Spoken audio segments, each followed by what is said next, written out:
Guys আমার বোনের birthday আজকে রাত্রি 12টার পর।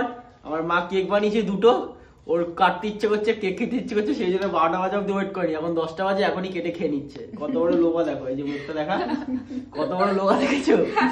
আর এই যে দাঁড়িয়ে আছে কেক খাওয়ার জন্য। কত বড় লোভা দেখেছো গাইস। ঠিক আছে চলো okay happy birthday Bulu. Happy birthday না, বার্থডে তো তুই বড়। মা খালি একটু খাওয়া। গোপাল গোপালকে শুরু মাকে খাওয়া।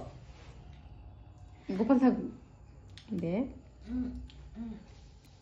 সবাইকে একটু একটু করে মুখে তুলে দেওয়ার জন্য এটা আমার বক্তব্য।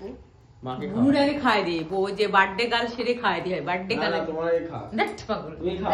আরে আগে আরে আমি খেয়ে নিয়েছি যার যার বার্থডে তার আগে খাও না, ওটা দিয়ে দে মাকে। দে। আজকে 12টা কম হয়ে যাবে। দাঁড়া কাটছি। এ দাদা দিচ্ছে খাও। দাও দিচ্ছি ওকে দিচ্ছি